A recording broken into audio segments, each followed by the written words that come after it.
কল্পনার কল্পনায় নতুন এক কল্পনা। ১১২ দিনের লড়াই শেষে অবশেষে বাড়ি ফিরছে ১৩ বছর বয়সী কল্পনা। দীর্ঘ সময় হাসপাতালে কাটিয়ে অপারেশনের টেবিলের যন্ত্রণা সহ্য করে সে এখন নতুন করে বাঁচতে শিখেছে। তার মুখে ঝলমলে হাসি, চোখে স্বপ্ন আর হৃদয়ে এক অদম্য ইচ্ছে মানুষের পাশে দাঁড়ানোর। কল্পনার চোখে এখন কি নতুন কল্পনা আসলে যেটা হলো কি, পড়াশোনা করলে একটা ডাক্তার হব, হওয়ার পরে মানুষকে সাহায্য করবো, এটাই কি।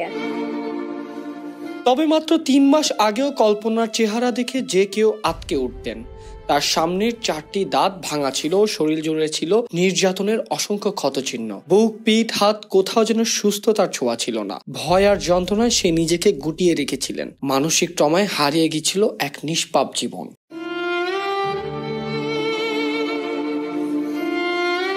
আর মেয়ে যদি পালতে না পারে, হলে ওর ভিক্ষা করে বাপ মা ধরে ভিক্ষা করিলে পালে মানে অশান্তির মেয়ে জনে ওর এই মেয়ের যেন আর কোনো বাসা বাড়ি না দেয়। আমার যে 4টা দাঁত ফালাইছে, ওর 4টা দাঁত ফালাম তো লেগে আমরা শান্তি পাই, মেয়েরা আমরা শান্তি পাইতাম। আমার যে জীবনটা নষ্ট করে লেগেছে, এইটা লইয়া সারা শরীর দেখাবার জায়গা নাই।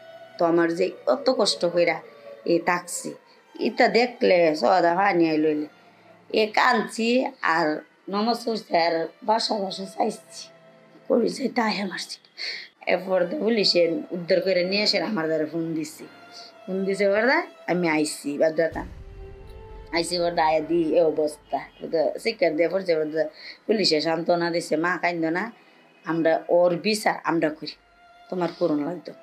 আমি করি না, আমি বিচার করি না, আমি তার দাঁতলি ফেলাম আগে।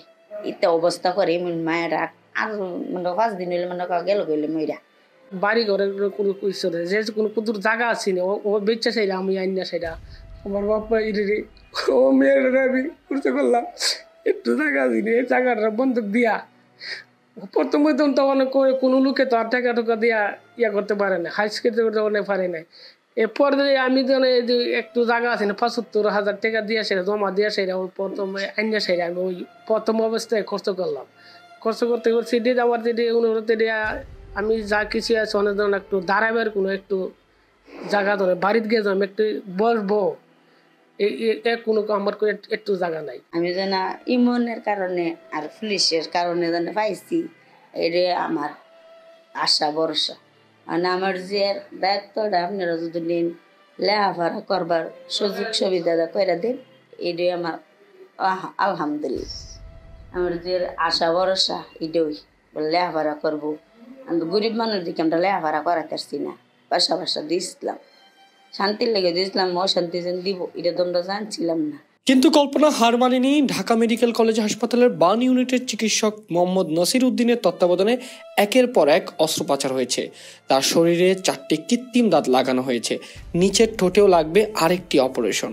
সব মিলিয়ে তাকে ফলো আপে রাখা হবে আরো কিছুদিন। কল্পনার গল্পটা একটু আলাদা, সবার কাছে এর মূল্যটা একটু অন্য কারণে, যে ওর শুধু ইনজুরিটা একটা ন্যাচারাল ইনজুরি না, এবং ওর সেরে ওঠার গল্পটাও অন্য আর 5টা বাচ্চাদের যাদের প্রপার গার্ডিয়ান আছে ইত্যাদি আছে, সব কিছু আছে, তাদের মতো না।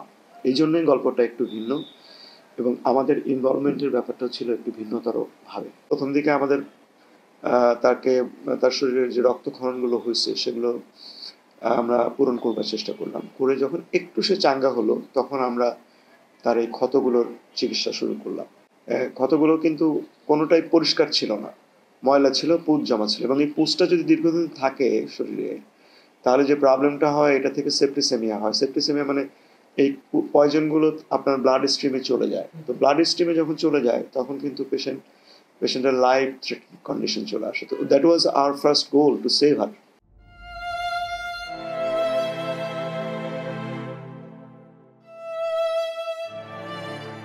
আজ কল্পনা শুধু নিজের জন্য নয়, সবার জন্য এক প্রেরণার নাম। তার হাসি মুখের ছবি এখন ভাইরাল, শুধু সোশ্যাল মিডিয়ায় নয়, মানুষের হৃদয়ে। একদিন রাত্রে বলেছিলাম ভাইকে যে ভাই একটা বিড়াল দরকার, তো ভাই বলল আচ্ছা ঠিক আছে, তোমার জন্য একটা বিড়াল দিব না। তো তারপর দিয়ে গেছে কে বিড়াল, তাই মন চাচ্ছিল, তাই ভাই বলছিল তোমাকে পরের বার বিড়াল দিব না, তাই ভাবলাম যে বাড়ি থেকে চায়নি বিড়াল লাগছে, কিন্তু এখন আর কোনো সমস্যা নাই, ঘর হয়ে গেছে। জি, ওই সময়টা খুব ভালোই ছিল, খেলাধুলা সবকিছুই খুব ভালোই চলছিল। না, ঢাকা থেকে চলে যাওয়ার পর ওখানে গিয়ে পড়াশোনা করব, তারপরে গিয়ে তো এরকম কষ্ট পাওয়াটা তাদের জন্য বেশি হবে, এরকম কষ্ট পাওয়াটা তাদের জন্য ঠিক না।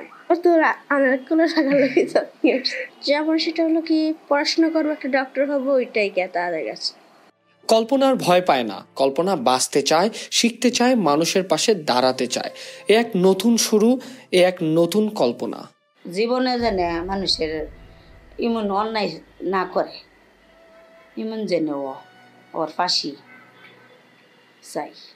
কল্পনার কল্পনায় নতুন এক স্বপ্ন, 112 দিনের লড়াই, হাসপাতালে শীতল দেয়াল আর অগণিত যন্ত্রণা পেরিয়ে অবশেষে বাড়ি ফিরছে কল্পনা। কিন্তু সে ফিরছে শুধু বেঁচে থাকার জন্য নয়, ফিরছে এক অদম্য সংকল্প নিয়ে, মানুষের সেবা করার অঙ্গীকার নিয়ে। কিন্তু এই যাত্রায় একা নয়, পরিবার চায় কল্পনার পাশে থাকুক সরকার, যাতে আর কোনো কল্পনাকে আদরের মতো নির্মমতার শিকার হতে না হয়। বাবা মার চোখে একটাই প্রার্থনা, পৃথিবী যেন আর কোনো আদরের মতো অমানুষের জন্ম না দেয়। দাদি আমিন, ঢাকা ট্রিবিউন।